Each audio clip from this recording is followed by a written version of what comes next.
wajah-wajah senang, bahagia, tidak sabar mungkin ya sebentar lagi. Ya Bu. Ya Bu. Nah, sebelumnya kenalkan saya Yolanda Amarta. Di sini saya selaku seorang konselor dari KUA Kecamatan Selungkang. Nah, pada kesempatan kali ini kita akan melakukan layanan klasikal kepada calon-calon pengantin muda atau calon-calon pasangan muda yang nantinya akan membina rumah tangga. Tentu akan ada wejangan-wejangan yang harus diberikan agar bisa menjadi keluarga yang sakinah. Nah, sebelum kegiatan ini dimulai, saya tuh paling tidak suka kalau saat saya lagi menyampaikan pembahasan atau materi, Bapak atau Ibu saling berbicara. Nah, alangkah lebih baiknya kita saling menghargai di ruangan ini, dan alangkah lebih baiknya untuk handphone atau hal-hal yang mungkin mengganggu konsentrasi Bapak dan Ibu tolong dihindarkan terlebih dahulu, sehingga layanan kita ini bisa berjalan dengan baik dan kita bisa fokus dengan materi yang akan saya sampaikan nantinya. Paham Bapak Ibu? Paham. Pada kesempatan kali ini saya akan mengangkat sebuah topik pembahasan yang menurut saya ini topik yang sangat-sangat penting dibahas dan sangat-sangat penting untuk dibawakan pada kesempatan kali ini. Di mana topik pembahasan kita itu yaitu kesiapan finansial dalam berumah tangga. Nah, kesiapan finansial ini sebelumnya saya bertanya nih kepada Bapak dan Ibu-ibu semuanya, apakah sudah bisa mengelola keuangan atau mengatur pengeluaran atau keuangan masing-masing sebelumnya? Belum. Sudah, ada yang belum, ada yang sudah.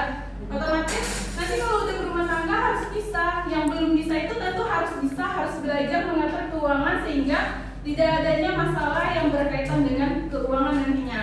Nah, karena itu saya mengangkat tema ini tujuannya adalah agar bapak-bapak atau pasangan muda di sini dan ibu-ibu yang ada di sini bisa nanti membina rumah tangga yang harmonis, keluarga yang rukun, dan rumah tangga yang sakinah. Di mana nanti bapak-bapak dan ibu-ibu di sini bisa mengkomunikasikan finansial atau keuangan yang ada di keluarganya sehingga tidak adanya kesalahpahaman. Itulah kenapa saya mengangkat tema tersebut.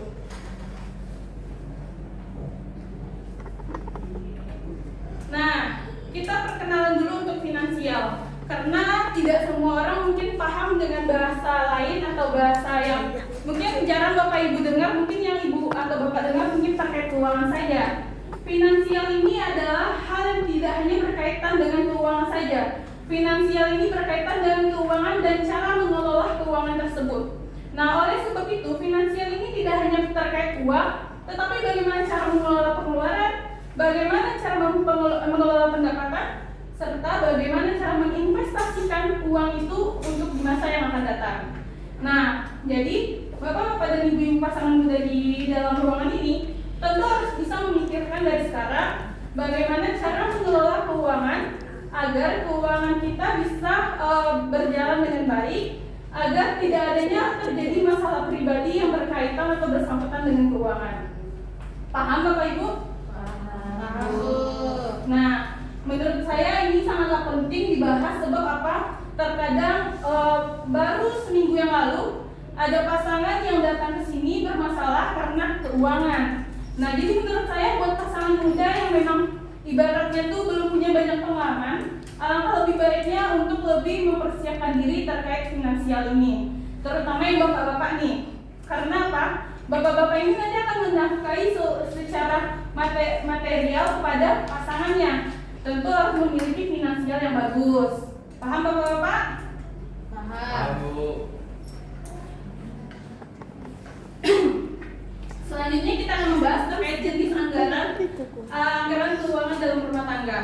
Dalam rumah tangga itu ada sebenarnya dua anggaran, yaitu adanya anggaran pengeluaran dan adanya anggaran berdasarkan metode alokasi.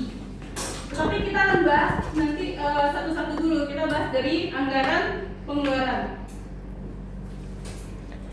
Nah, pada anggaran pengeluaran ini juga terbagi menjadi 3. Yang bisa Bapak Ibu lihat, anggaran pengeluaran yang pertama itu anggaran pengeluaran tetap. Ada yang tahu apa itu anggaran pengeluaran tetap? Ada yang tahu? Silakan perkenalkan dirinya, Bu. Baik Bu, perkenalkan saya Rosalinda. Mungkin menurut saya anggaran tetap itu salah satunya seperti untuk makan ataupun kebutuhan sehari-hari Bu, yang paling terpenting. Mungkin itu Bu. Baiklah, terima kasih Bu Rosa. Benar sekali, anggaran tetap itu terkadang adalah anggaran tetap itu adalah anggaran dasar, anggaran untuk memenuhi kebutuhan pokok dalam rumah tangga tersebut. Dan yang kedua adanya anggaran tidak tetap. Ada yang bisa menjelaskan apa itu anggaran tidak tetap? Silakan Ibu yang di depan. Baik, menurut hemat saya anggaran tidak tetap ini artinya pengeluaran yang tidak kita duga keluarnya Bu. Benar sekali Ibu. Ibu siapa namanya Bu? Bu Feby Bu. Terima kasih Bu Feby. Benar sekali yang disampaikan Ibu Feby, sangat bagus. Anggaran yang tidak tetap itu terkadang anggaran yang mungkin memiliki nominal atau jumlah dari bulan yang memiliki jumlah atau nominal yang berbeda setiap bulannya. Contohnya nih, anggaran listrik, uang untuk listrik itu setiap bulannya kadang tidak sama. Iya. Terkadang bulan ini segini, bulan depan naik gitu. Nah terkadang bapak-bapak tidak memahami itu gitu. Nah jadi anggaran itu ada anggaran tetap dan ada anggaran tidak tetap serta adanya anggaran keinginan, pengeluaran keinginan. Ada yang bisa membantu saya menjelaskan seperti apa bentuk anggaran pengeluaran keinginan? Silakan Ibu.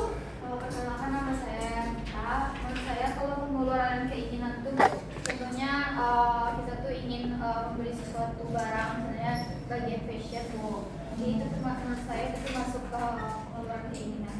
Ya betul sekali Ibu Mita. Tepat sekali yang Ibu Mita berikan. Akan Ya betul sekali Ibu itu sangat semangat ya. Terima kasih Bu Mita dan Ibu siapa namanya? Bu Yova. Jadi anggaran keinginan itu anggaran yang di luar anggaran dasar. Contohnya, kalau pasangan muda ini pasti adanya makan di luar gitu kan, makan di luar, mungkin jajan-jajan di luar gitu kan, beli-beli bakso, beli mie ayam. Makan Itu yang adalah jauh. anggaran keinginan. Nah, serta membeli pakaian itu adalah anggaran keinginan. Berbeda dengan anggaran pengeluaran tetap. Anggaran pengeluaran tetap itu ya kebutuhan bulanan, beli makan, beras, serta kebutuhan pokok lainnya. Nah, jadi bapak-bapak dan ibu-ibu paham terkait anggaran yang pertama? Bu. Nah, saya harap bapak-bapak dan ibu-ibu pasangan muda di dalam ini bisa nanti mengelola anggaran pengeluarannya sehingga tidak adanya kebentrokan terhadap anggaran tersebut. ya Bu. Baik. Selanjutnya kita akan membahas terkait anggaran berdasarkan metode alokasi. Nah, di sini nih udah lihat nih ada metode 5, 30 dan 20. Ada yang mengerti maksud dari 5, 30, 20 ini? Tidak. Baiklah. Maksud dari metode 50, 30 dan 20 adalah 50 ini adalah bentuk pembagian anggaran, sama seperti anggaran yang pertama tadi. Ini adalah bentuk pembagian, misalnya dari gaji bapak-bapak nanti 50%-nya bisa diberikan untuk anggaran dasar seperti kebutuhan rumah tangga, kebutuhan pokok yang memang harus dipenuhi. Nah, yang 30%-nya ini bisa dijadikan sebagai anggaran seperti untuk liburan, pergi bermain dengan keluarga. Nah, ini bisa dipakai dari anggaran 30, serta yang 20% bapak-bapak dan ibu-ibu tentu harus memiliki tabungan. Nah, 20% dari gaji bapak-bapak dan bapak-bapak atau ibu-ibu yang memiliki penghasilan bisa dimasukkan ke 20% ini sebagai bentuk tabungan atau investasi jangka panjang. Nah, selanjutnya adanya metode amplop. Metode amplop ini juga bisa dilakukan dan mungkin akan terkesan lebih sederhana bentuknya, karena ibu-ibu dan bapak-bapak bisa menyediakan amplop dengan jenis-jenis nama. Misalnya ini amplop kebutuhan belanja bulanan, ini amplop buat sekolah anak, ini amplop buat listrik. Nah dari sana nanti bapak-bapak dan ibu-ibu bisa memasukkan uang gajinya ke amplop-amplop tersebut. Jadi saat ada tagihan listrik, kita udah tahu, oh amplop ini buat tagihan ini, amplop ini buat ini gitu.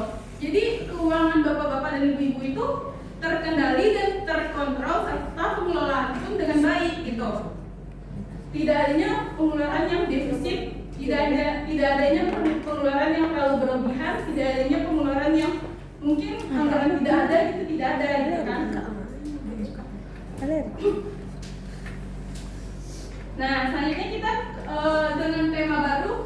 Tapi sebelum kita masuk ke tema baru ini, lebih baiknya saya ingin bertanya dulu ke ibu-ibu dan bapak-bapak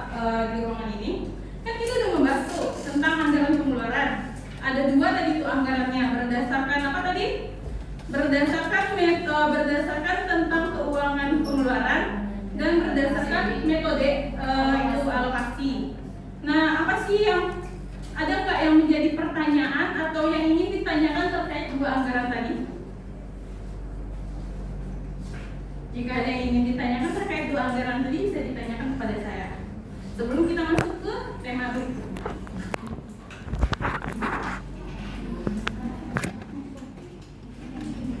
Mungkin mau bertanya terkait apa gitu. Nah, silakan Ibu yang di depan, perkenalkan dirinya. Baik, perkenalkan saya Ibu Mesa. Akan bertanya kepada Ibu Yolanda, bagaimana caranya jika nanti saya tidak bisa mengatur anggaran pengeluaran? Nah, pertanyaan yang cukup bagus dan tadi saya juga dengar di awal kan masih ada yang belum bisa mengelola keuangan. Kayaknya lebih bagusnya saya tanya ke yang bapak-bapak deh. Bagaimana nih kalau pasangannya tidak bisa mengelola anggaran pengeluarannya nantinya? Gimana Pak Bapak? Pasangannya nih nggak bisa mengelola anggaran pengeluaran atau uangnya gimana tuh? Apa yang akan bapak-bapak lakukan? Nasihat seperti apa yang akan bapak berikan kepada pasangan? Ada yang bisa menjawab? Atau ibu-ibu juga nggak apa-apa kalau ada yang bisa menjawab? Nah, silakan Bu. Mungkin Bu, kalau tidak kita pandai dalam mengelola keuangan kita, misalnya suami kita masih gaji Bu, terus kita per bulan nih udah ada beli bahan pokok ini, udah ada anak semuanya Bu. Jadi kalau tidak tercapai nanti kelola keuangan, mungkin terjadi konflik dengan suami Bu. Ya, betul sekali. Komunikasi yang terjadi. Nah, iya betul sekali. Jika tidak bisa mengelola keuangan, tentu nanti akan terjadinya masalah-masalah atau konflik dalam rumah tangga. Itulah mengapa menurut saya topik ini sangat tepat bagi pasangan muda agar tidak adanya konflik terkait keuangan nantinya dalam rumah tangga. Jadi jika ibu-ibu atau bapak-bapak belum bisa mengelola keuangan, tentu tanamkan dalam diri rasa tanggung jawab bagaimana supaya kayak pengeluaran dan pendapatan kita itu tidak mengalami hal yang berbeda. Kalau pendapatannya cuma 1 juta, bagaimana supaya pengeluaran tidak melebihi dari angka 1 juta. Jadi harus ada rasa tanggung jawab. Oh, oke, saya tidak boleh melebihi kapasitas. Saya sudah memiliki keluarga. Tentu harus ada kesadaran diri dalam diri kita ya Ibu Mesa. Ya, baik Bu. Sudah memahami Bu Mesa? Sudah Bu.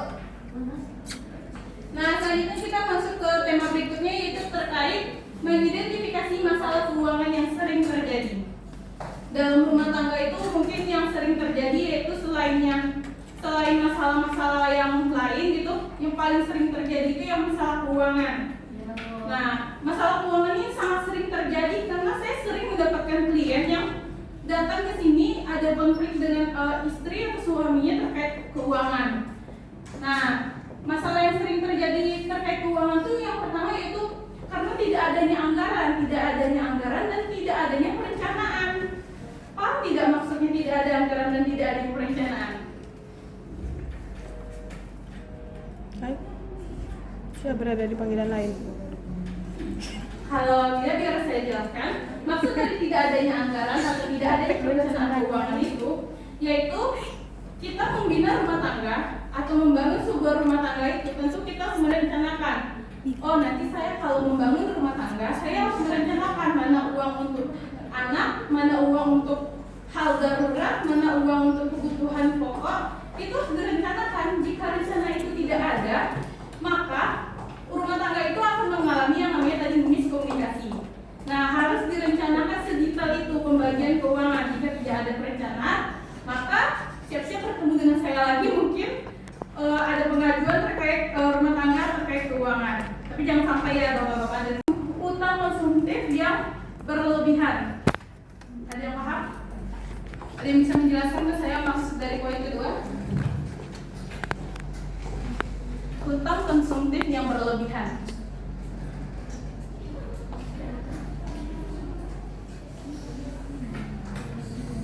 Jika tidak, maksud dari poin ini utang konsumtif yang berlebihan.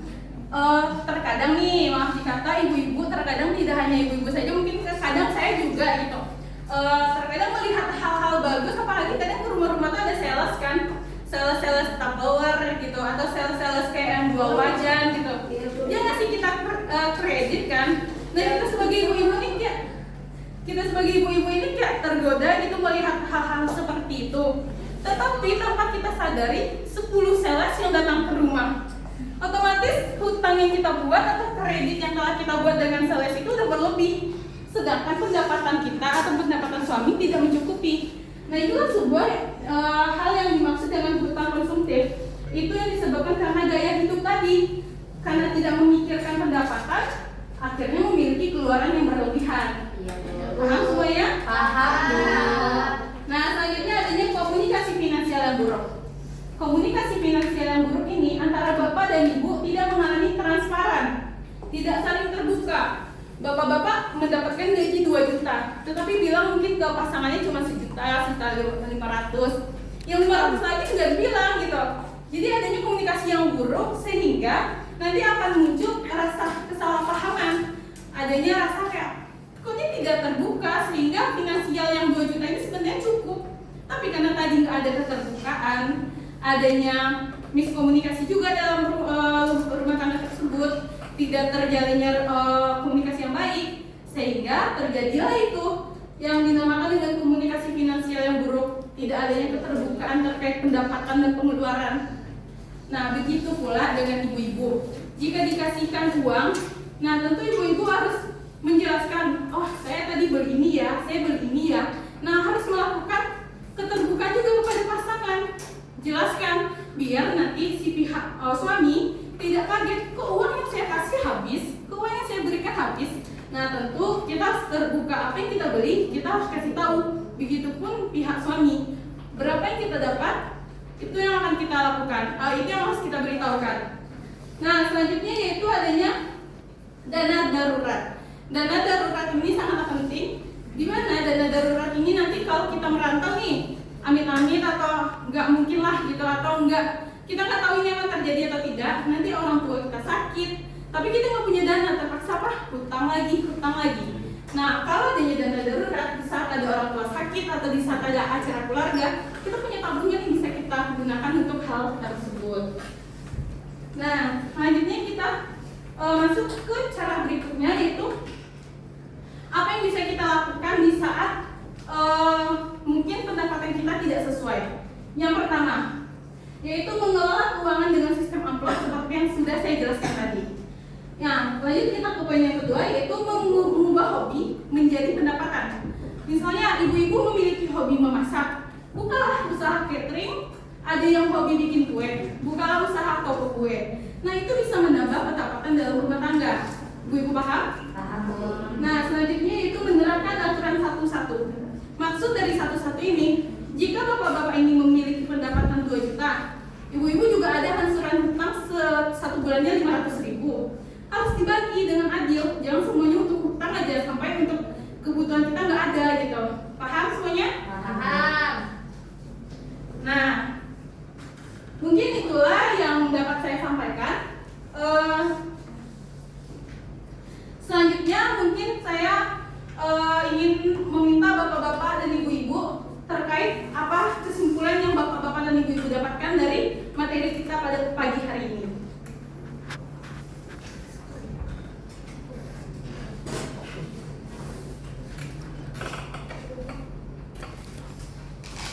Ada yang bisa menyimpulkan kepada Bu Dinda, sangat? Baiklah, materi yang dapat saya simpulkan yang dapat dari yang telah ibu jelaskan kepada kami semua. Mungkin kami harus berpandai-pandai dalam mengelola keuangan, apalagi kita yang sudah berumah tangga harus pandai menjadi ibu rumah tangga yang mengelola uang dengan sepandai-pandainya, dan tidak boleh terjadi konflik dengan suami dan di dalam keluarga tersebut. Ya, betul sekali Bu Dinda. Terima kasih Bu Dinda telah mewakilkan mungkin pasangan muda di dalam ini untuk menyimpulkan. Benar sekali kesimpulannya adalah di mana kesimpulan dari materi ini agar pasangan muda ini menjadi pasangan yang sakinah, pasangan yang harmonis, jauh dari konflik masalah finansial, jauh dari permasalahan terkait keuangan ini. Nah, untuk evaluasi selanjutnya saya minta tolong Bu Nita aja ya, nanti saya kirim ke Ibu linknya, nanti Ibu bisa tolong sebarkan dan kembalikan kepada saya, oke? Nah, terima kasih untuk ibu-ibu dan bapak-bapak yang telah menyempatkan waktunya hadir.